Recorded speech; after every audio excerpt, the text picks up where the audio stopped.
नमस्कार, cooking time मराठीमध्ये तुम्हा सर्वांचे मनापासून खूप खूप स्वागत। आज आपण नागपंचमी विशेष गव्हाची खीर बनवतोय। आता खीर बनवण्यासाठी इथं मी 1 वाटी गहू घेतलेला आहे। घरचा गहू आहे हा। आता हा गहू मी 5 ते 6 तास पाण्यामध्ये भिजवून घेतलेला आहे। यामुळे आपल्या गॅसची बचत होते व गहू छान शिजला जातो। इथं तुम्ही खपली गहू देखील घेऊ शकता। आता हा गहू आपल्याला कुकरच्या भांड्यामध्ये काढायचा आहे। माझा गहू कमी असल्यामुळे मी कुकरच्या भांड्यामध्ये काढते। तुमचा गहू जास्त असल्यास तुम्ही डायरेक्ट कुकरमध्ये देखील शिजायला घालू शकता। आता यामध्ये मी 2.5 ग्लास पाणी घातलेलं आहे। तुम्ही फक्त कुकरला लावणार असाल तर पाण्याचं प्रमाण जास्त ठेवा, 3.5 ते 4 ग्लास। आता याला आपल्याला 9 ते 10 शिट्ट्या करून घ्यायच्या आहेत। आता इथं मी गहू कांडून घेतलेला नाही, तुम्हाला हवं असल्यास तुम्ही गहू कांडून देखील घेऊ शकता। पहा, आपला गहू छान पद्धतीने शिजला आहे।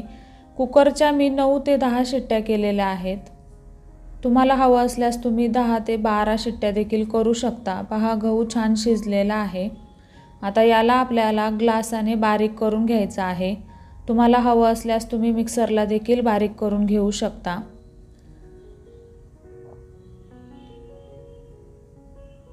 पहा, अशा पद्धतीने छान आपला गहू बारीक झाला आहे। मिक्सरला गहू फिरवल्यामुळे खीर खूप चिकट होते, यामुळे मी इथे ग्लास वापरला आहे। तुम्ही हवं असल्यास मिक्सरला फिरून घेऊ शकता। आता कढईमध्ये मी 1 चमचा तूप घेतलेला आहे। इथं तुम्ही 2 चमचे तूप देखील घेऊ शकता। ज्यावेळी आपण खीर वाढून घेतो त्यावरती देखील आपण तूप घालतो, त्यामुळे मी इथे कमी तूप घेतलेलं आहे। आता यामध्ये ओल्या नारळाचे काप घातलेले आहेत। तुम्ही इथं सुका नारळ देखील वापरू शकता। आता हे काप आपल्याला छान खरपूस असे भाजून घ्यायचे आहेत।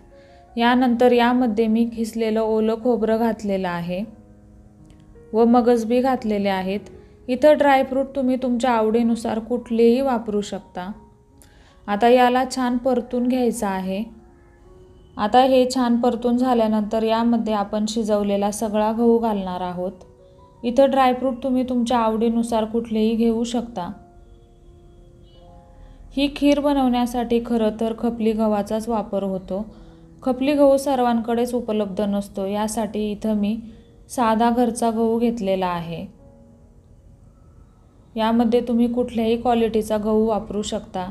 यामध्ये मी चवीनुसार 2 चिमूट मीठ घातलेलं आहे। आता इथं 1 वाटी गहू घेतला होता, यासाठी 1.5 वाटी गूळ घेतलेला आहे। गूळ तुम्ही तुमच्या आवडीनुसार कमी जास्त करू शकता।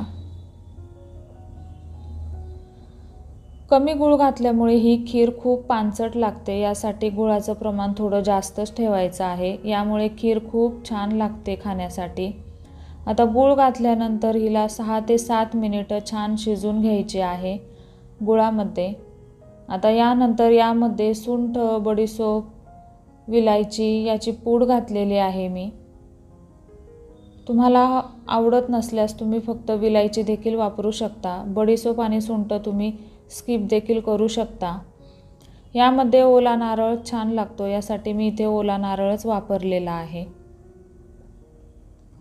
आता याला परत आपल्याला 2 ते 3 मिनिटं छान शिजून घ्यायचे आहे। आता या गरम गरम खिरीमध्ये दूध घालायचं नाही। खिरीमध्ये गूळ असल्यामुळे दूध फाटू शकतं। ज्यावेळी आपण खीर वाढून घेणार आहोत त्याचवेळी खिरीमध्ये दूध घालायचं आहे। आता यानंतर यामध्ये तुम्ही आवडीनुसार खसखस देखील घालू शकता। खसखस आमच्याकडे आवडत नाही, त्यामुळे मी इथे घातली नाही। 1 ते 2 चमचे खसखस तुम्ही यामध्ये वापरू शकता। तर कशी वाटली तुम्हाला आजची रेसिपी? ही रेसिपी तुम्ही नक्की ट्राय करा। रेसिपी आवडल्यास व्हिडिओला लाईक करा, शेअर करा व प्लीज चॅनलला सबस्क्राईब करा। पुन्हा भेटूया नवीन रेसिपीसह। रेसिपी संपूर्ण पाहिल्याबद्दल खूप खूप धन्यवाद।